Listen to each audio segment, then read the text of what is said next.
चलिए आज के लेक्चर में हम लोग डेफिनेशन ऑफ पब्लिक एडमिनिस्ट्रेशन देखेंगे। कुछ थिंकर हैं, उन्होंने जो अपनी अपनी डेफिनेशन दी है उनके बारे में केवल हम इसमें रीड आउट करेंगे, थोड़ा सा समझाएंगे। ठीक है, समझने वाला आगे लेक्चरों में होगा। तो यहाँ पर एक पॉलिटिकल साइंस क्वार्टरली एक जर्नल था। ठीक है, 1887 में फेमस लाइन दी गई थी वुड्रो विल्सन के द्वारा।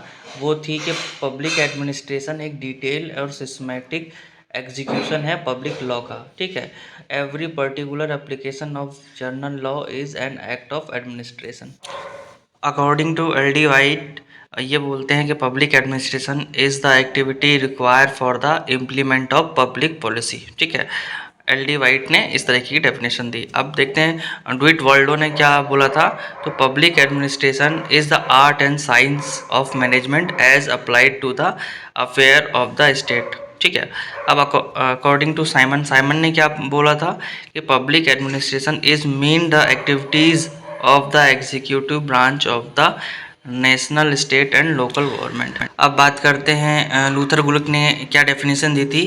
उन्होंने बोला था public administration is that part of the science of administration which has to do with government and thus concern itself primarily with the executive branch where the work of the government is done। आपने जो भी ऊपर definition देखी thinkers की, तो इनसे हमें दो व्यू मिलते हैं पब्लिक एडमिनिस्ट्रेशन की डेफिनेशन के। एक है ब्रॉडर व्यू और दूसरा है नैरो व्यू। ब्रॉडर व्यू के बारे में हम देखते हैं। Public administration refer to the activities of all three branches. ठीक है, example executive, legislative and judicial of the government. That mean in a broader sense, public administration deal with all the work process of all three branches। Broader view of public administration का मतलब ये हुआ कि government की जितनी तीनों branches हैं, ठीक है, चाहे वो एग्जीक्यूटिव हो, लेजिस्लेटिव हो, चाहे जुडिशियल हो, इन सभी एक्टिविटीज़ को पब्लिक एडमिनिस्ट्रेशन कवर करता है। Broader view has been taken by Woodrow Wilson, Pfiffner, Marshall Dimock, L D White etcetera. इन लोगों ने अपना अपना जो भी डेफिनेशन दी थी पब्लिक एडमिनिस्ट्रेशन की, वो एक ब्रॉड टर्म में दी थी, जिसकी डेफिनेशन थोड़ी ब्रॉड थी।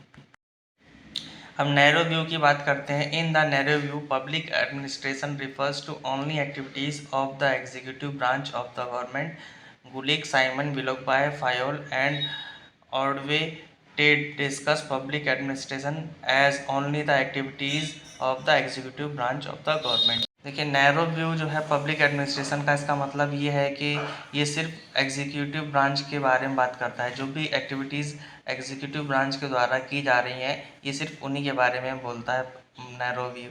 जिसके समर्थक थे Gulick, Simon, Willoughby, Fayol and Ordway discuss public administration.